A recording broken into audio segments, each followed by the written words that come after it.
안녕하십니까. 나의 오래된 벗들이여, 저는 김 교수입니다. 어느덧 세상의 바람과 햇살을 맞으며 살아온 지 100년이 넘었습니다. 100살이라는 나이, 어찌 보면 그저 숫자에 불과할지 모르나 이 긴 시간의 강을 건너오며 제가 뼈저리게 깨달은 것이 하나 있습니다. 우리네 인생은 마치 긴 기차 여행과도 같습니다. 젊은 날에는 수많은 승객을 태우고 시끌벅적한 역들을 지나왔지만 70이라는 나이는 이제 기차가 종착역인 황혼을 향해 서서히 속도를 줄이며 들어서는 시간입니다. 지난 한 세기를 되돌아보니 우리는 참 많은 착각 속에 살았습니다. 인생의 가장 큰 후회는 돈을 많이 벌지 못한 것이 아니었습니다. 가장 큰 실수는 내 기차칸에 너무 많은 사람을 태우려 애썼다는 것입니다. 정작 나의 영혼을 알아주는 진정한 지기지는 없는데 그저 빈자리가 두려워 억지로 채워넣은 인연들이 얼마나 많았습니까? 황혼이 내려앉는 이 시기에 북적이는 사람들의 소음은 결코 복부이 아닙니다. 그것은 그저 혼란일 뿐입니다. 혹시 여러분도 지금 그런 피로감을 느끼고 계시지 않습니까? 만나고 돌아오면 오히려 기운이 빠지는 무의미한 사교 모임들, 나를 잊을까 두려워 억지로 붙잡고 있는 식어버린 인연들 말입니다. 제 말을 부디 깊이 새겨 들으십시오. 70 이후 여러분의 남은 운명과 평안은 전적으로 여러분 주변의 고요함에 달려 있습니다. 사람이 많으면 기가 흩어집니다. 낡고 병든 인연을 곁에 두는 것은 마치 흐르지 않는 고인물을 집안에 두는 것과 같아 여러분의 맑은 생기설을 탁하게 만들고 하늘이 주신 수명을 갉아먹습니다. 나에게 맞지 않는 사람을 붙들고 있는 것은 내 인생의 귀한 에너지를 밑빠진 독에 붓는 격입니다. 그것은 외로움을 달래는 것이 아니라 스스로의 운을 막는 일입니다. 오늘 저와 함께 여러분의 영혼을 위한 대수술을 시작해 봅시다. 복잡하고 엉킨 인연의 끈을 과감히 놓아버리십시오. 두려워하지 마십시오. 비워야 채워지는 법입니다.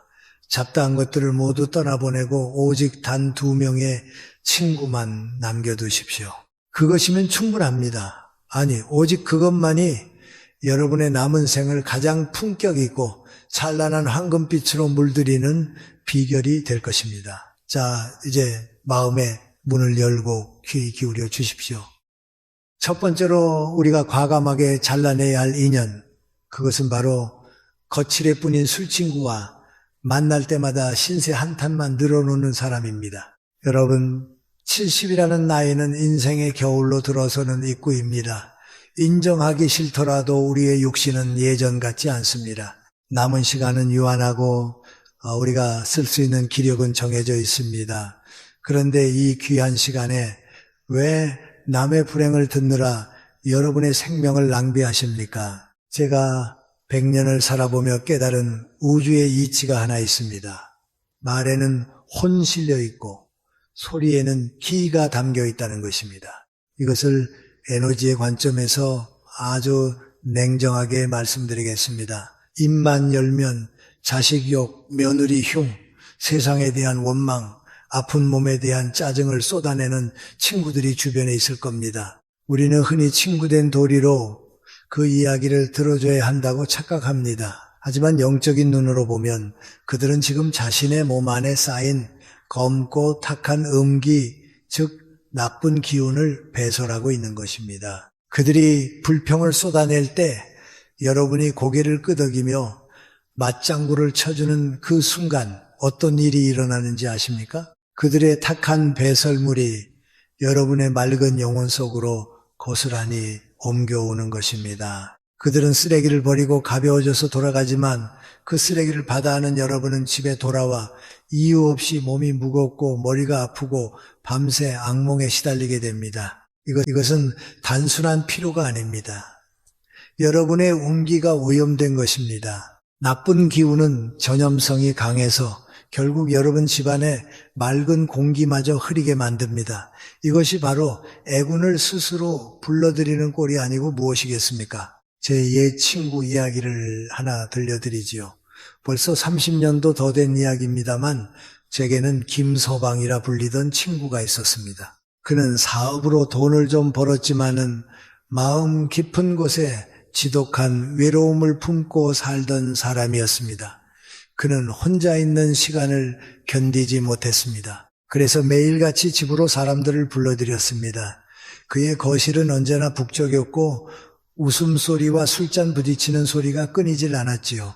그는 사람들 속에 둘러싸여 자신이 인기가 많다고 사랑받고 있다고 믿었습니다. 제가 그에게 여보게 기운을 좀 아끼게 자네의 그 웃음은 진짜가 아니야 라고 충고했지만 그는 사람 사는 정이 그런 게 아니지 않소 라며 웃어넘겼습니다. 결국 70 중반이 넘어 그가 뇌졸중으로 쓰러졌습니다.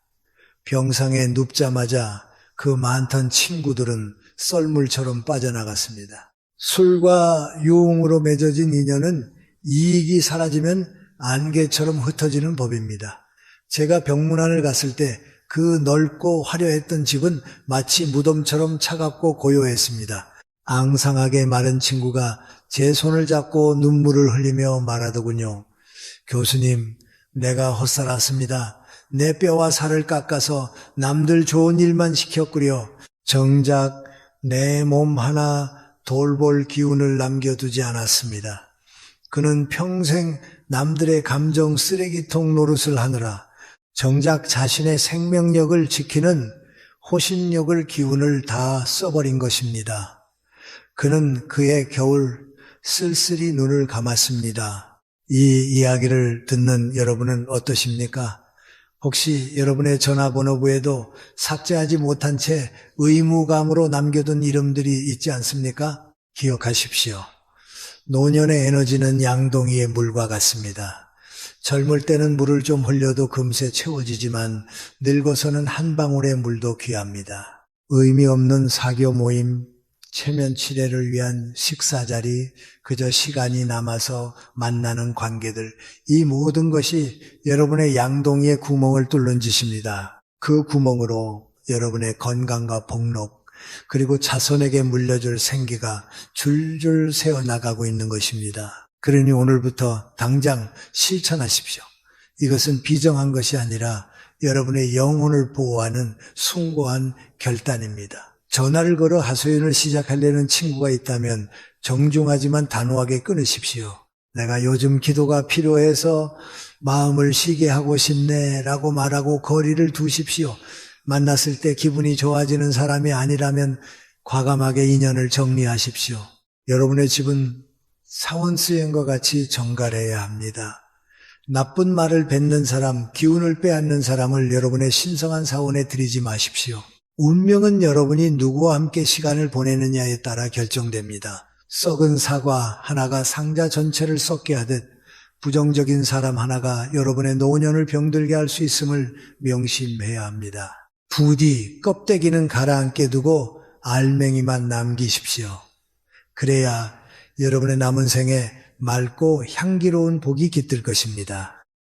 두 번째로 여러분이 목숨을 걸고 지켜야 할 인연, 그것은 바로 늙은 배우자 혹은 평생을 함께 해온 영혼의 동반자입니다. 나쁜 인연을 정리하여 비워낸 그 자리에 가장 먼저 모셔야 할 귀인은 먼 곳에 있지 않습니다. 바로 지금 등 돌리고 누워있는 그 사람, 밥상머리에서 쩝쩝거린다고 구박했던 바로 그 사람입니다. 많은 노인들이 범하는 가장 어리석은 실수가 무엇인지 아십니까? 남에게는 관대하면서 내 곁을 지키는 배우자에게는 가혹하리만큼 인색하다는 것입니다. 지겨워 죽겠다는 말을 입에 달고 살지요. 제가 겪은 비극적인 이야기를 하나 해드리겠습니다. 제 지인 중에 꽤 큰 사업을 일구었던 박 회장이라는 분이 계셨습니다. 밖에서는 호탕하고 인심 좋은 회장님으로 통했지만 집안에서는 폭군이 따로 없었습니다. 늙어가는 아내가 음식을 조금만 짜게 해도 걸음이 조금만 늦어도 불같이 화를 냈습니다. 도대체 할 줄 아는 게 뭐냐며 무시하기 일쑤였지요. 그는 늘 말했습니다. 돈은 내가 벌고 저 여자는 편하게 살기만 했다고 말입니다. 그는 자신의 성공이 오로지 자신의 능력 덕분이라고 믿었습니다. 그러던 어느 날 평소처럼 아내에게 물 좀 가져오라고 소리쳤는데 대답이 없었습니다. 부인이 부엌에서 쓰러져 심장마비로 세상을 떠난 것입니다. 박 회장은 처음에는 슬퍼하는 듯 했지만 내심 이제 잔소리 안 듣고 자유다라고 생각했을지도 모릅니다. 그러나 진짜 재앙은 그때부터 시작되었습니다. 아내가 떠나고 정확히 1년 뒤 저는 그의 집을 방문하고는 쏘스라치게 놀랐습니다. 그 화려했던 집안에 감돌던 온기는 온데간데없고 마치 폐가처럼 썰렁한 냉기만 가득했습니다. 박 회장은 1년 사이에 10년은 더 늙어버린 몰골로 멍하니 앉아 있었습니다. 그가 떨리는 목소리로 제게 말했습니다. 교수님, 집안에 해가 져버렸습니다. 아무리 보일러를 떼도 뼈가 시립니다. 내 재산, 내 명예. 그 사람이 없으니 다 휴지 조각입디다. 알고 보니 아내가 떠난 후 자식들과의 발길도 끊겼고 집안을 돌보던 보이지 않는 질서가 무너져 내리면서 재산 문제로 소송까지 휘말려 있었습니다. 아내라는 존재가 단순히 밥을 해주는 사람이 아니라 그 집안의 복부를 붙들고 있던 기둥이었음을 뼈저리게 깨달은 것입니다. 하지만 이미 버스는 떠난 뒤였습니다. 여러분, 이것을 에너지, 즉 기치의 이치로 설명해 드리겠습니다. 부부란 무엇입니까? 이 우주에서 가장 강력한 음양의 결합입니다. 젊을 때는 사랑과 정욕으로 살지만 늙어서의 부부는 서로의 생명을 지탱하는 에너지의 댐과 같습니다. 여러분의 배우자는 여러분 인생의 기억을 공유하는 유일한 목격자입니다. 이것은 엄청난 영적 힘을 가집니다. 내가 젊은 날 얼마나 찬란했는지, 우리가 얼마나 힘든 고개를 넘어왔는지 기억해주는 사람이 곁에 있다는 것, 그것 자체가 여러분의 존재를 세상에 묶어두는 불이 됩니다. 그런데 늙어서 배우자를 구박하고 미워하는 것은 내 집의 기둥을 도끼로 찍어내는 것과 같습니다. 배우자에게 쏟아내는 독설과 짜증은 집안의 공기를 찢어 놓습니다. 집안에 흐르는 기운, 즉 가운자운이 찢어지면 어떻게 됩니까? 그 틈으로 병마가 들어오고 그 틈으로 재물이 새어나갑니다. 풍수지리를 따질 필요도 없습니다. 머리가 하얗게 센 두 노인이 서로의 등을 긁어주고 말없이 차 한 잔을 나누는 그 평화로운 광경, 그것이야말로 세상에서 가장 강력한 풍수이자 나쁜 기운을 막아내는 최고의 부적입니다. 그러니 오늘부터 태도를 완전히 바꾸십시오. 이것은 상대를 위한 봉사가 아닙니다. 여러분 자신의 말년을 위한 생존 전략입니다. 아내의 주름진 얼굴에서 남편의 굽은 등에서 부처를 보시고 예수를 보십시오.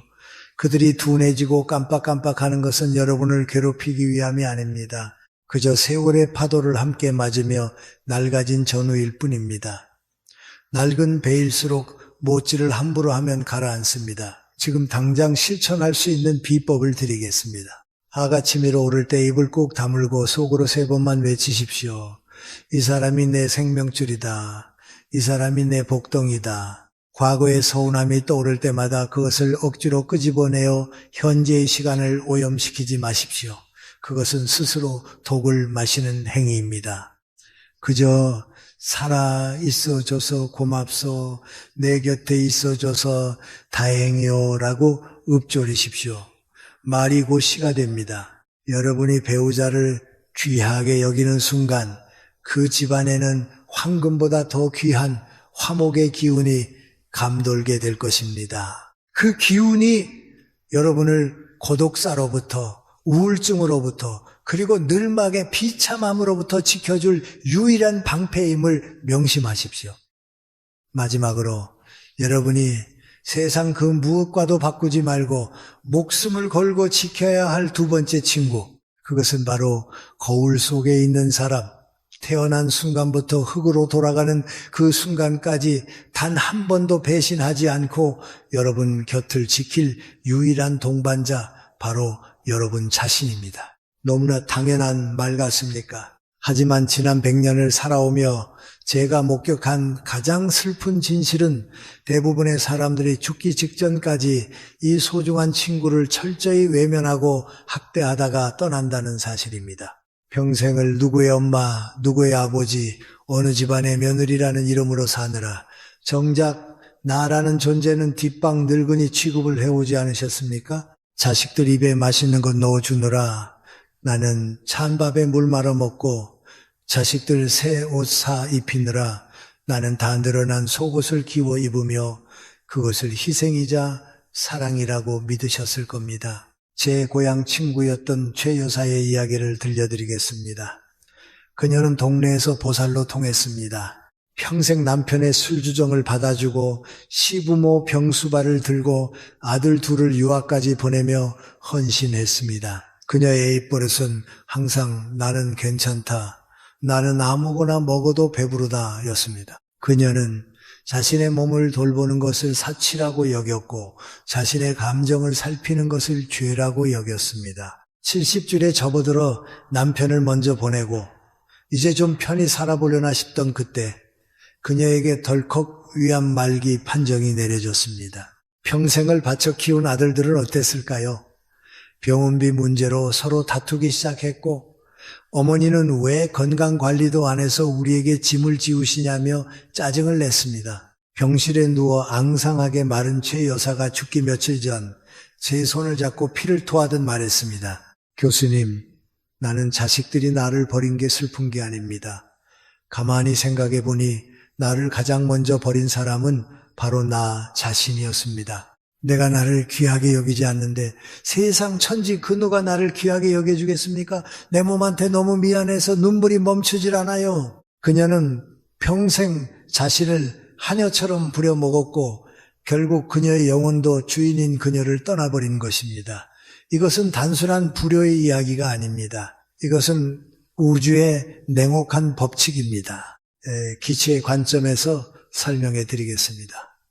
여러분의 육체는 여러분의 영혼이 머무는 성전 성殿입니다. 그런데 이 성전을 청소하지도 않고 좋은 음식을 공양하지도 않고 늘 못났다, 늙었다, 아프다 며 비난의 화살을 쏘아대면 어떻게 되겠습니까? 자신을 학대하는 마음은 강력한 살기가 되어 내면의 생명력을 파괴합니다. 내가 나를 홀리하면 내 몸을 감싸고 있는 보호막인 오라가 찢어집니다. 그 찢어진 틈으로 병마가 들어오고 가난이 들어오고 고독이 들어오는 것입니다. 많은 노인들이 겪는 원인 모를 통증과 우울증은 바로 오랫동안 무시당한 내면의 아이가 질러대는 비명소리입니다. 그러니 부디 오늘부터는 삶의 방식을 완전히 뒤집으십시오. 자식에게 줄 유산을 아껴서 보약을 지어드시라는 말이 아닙니다. 마음가짐의 혁명이 필요합니다. 진정한 건강은 약병 속에 있지 않습니다. 진정한 건강은 마음의 고요와 자존감에서 나옵니다. 심신신신이 하나라는 말은 빈말이 아닙니다. 마음이 편안하면 꽉 막혔던 혈관이 뚫리고 내가 나를 사랑하면 죽어가던 세포도 다시 살아납니다. 이것이 바로 내공나이공이 회복되는 과정입니다. 이제부터는 가장 좋은 음식은 자식이나 손주가 아니라 국물 한 방울까지 여러분 자신이 드십시오. 옷장 속에 아껴둔 가장 좋은 옷을 꺼내 입으십시오. 남에게 보이기 위해서가 아니라 거울 속에 나에게 예우를 갖추기 위해서 말입니다. 그리고 하루에 한 번 조용히 눈을 감고 자신의 가슴에 손을 얹으십시오. 그리고 말을 거십시오. 70년, 80년이라는 긴 세월 동안 이 험한 세상을 버텨내느라 고생한 나의 심장에게, 닳아버린 무릎에게, 주름진 손에게 진심으로 사과하고 감사하십시오. 고생했다, 미안하다, 그리고 사랑한다. 이렇게 자신과 대화하는 시간, 이것이야말로 세상에서 가장 위대한 기도이자 최고의 수행입니다. 여러분이 스스로를 귀한 손님처럼 대접할 때 우주도 여러분을 귀한 존재로 대우하기 시작합니다. 그때 비로소 여러분의 노년은 초라한 독고독가 아니라 찬란하고 위험 있는 고독구두의 경지로 승화될 것입니다. 자신과 친해진 사람은 절대 외롭지 않습니다. 그 충만한 내면의 힘이 여러분을 마지막 순간까지 평안하게 지켜줄 것입니다. 이것이 제가 100년을 살아보고 얻은 가장 큰 깨달음입니다. 자, 이제 우리는 마음의 방향을 완전히 돌려야 합니다. 지금까지 우리가 움켜쥐려 했던 그 모든 안간힘을 내려놓고 진정한 평안으로 들어가는 문을 열어야 할 때입니다. 100년을 살아온 제가 여러분께 드리는 마지막 처방은 바로 빼기의 미학입니다. 인생의 전반전이 무엇이든 더하고 쌓아 올리는 더하기의 싸움이었다면 70 이후의 후반전은 철저한 비움의 기술에 달려 있습니다. 많은 분들이 불안해합니다. 교수님, 다 버리고 나면은 무엇이 남습니까? 너무 허전하지 않겠습니까? 라고 묻습니다. 하지만 기억하십시오. 그릇은 비어 있어야 무언가를 담을 수 있습니다. 꽉 차 있는 컵에는 아무리 귀한 차를 부어도 넘쳐 흐를 뿐입니다. 여러분의 삶도 마찬가지입니다. 불필요한 인연, 캐캐 묵은 물건, 부질없는 욕심으로 가득 차 있으면 정작 노년에 필요한 맑은 생기와 복록이 들어올 자리가 없습니다. 지금 당장 전화기를 켜십시오. 그리고 지난 1년 동안 한 번도 목소리를 섞지 않은 이름들, 그저 체면 때문에 남겨둔 이름들을 과감하게 지우십시오. 아까워하지 마십시오. 그것은 인연을 끊는 것이 아니라 엉킨 실타래를 잘라내어 기운의 소통을 원활하게 만드는 풍수와도 같습니다. 만나지 않아도 되는 모임, 내키지 않는 술자리를 단호하게 거절하십시오. 아니요 라고 말하는 것은 무례한 것이 아니라 나의 남은 시간을 보호하는 가장 품위 있는 방패입니다. 관계의 가지치기를 할수록 여러분의 영혼이 숨 쉴 수 있는 여백은 넓어집니다. 그 텅 빈 공간이야말로 하늘의 복이 내려앉는 뜰이 될 것입니다. 그리고 가장 중요한 것, 바로 고독을 바라보는 눈을 바꾸셔야 합니다. 많은 노인들이 외로움이라는 감옥에 갇혀 스스로를 괴롭힙니다. 하지만 제가 분명히 말씀드리건대 외로움과 고독은 하늘과 땅 차이입니다. 외로움이란 무엇입니까? 남이 나를 찾아주지 않아 비참해하는 마음입니다. 타인의 관심에 목말라 하는, 마치 구걸하는 거지와 같은 마음 상태입니다. 그러나 고독은 다릅니다. 고독은 타인이 없어도 스스로 충만한 상태, 홀로 있는 시간을 즐길 줄 아는 제왕의 마음입니다. 이것을 저는 고독한 황홀경이라 부릅니다. 70이 넘으면 우리는 누구나 혼자가 됩니다. 이것은 형벌이 아니라 신이 주신 선물입니다. 젊은 날의 소란스러움이 사라진 뒤에야 비로소 들리는 소리들이 있습니다. 아침에 일어나 홀로 우리는 시간을 처량하다 여기지 마십시오.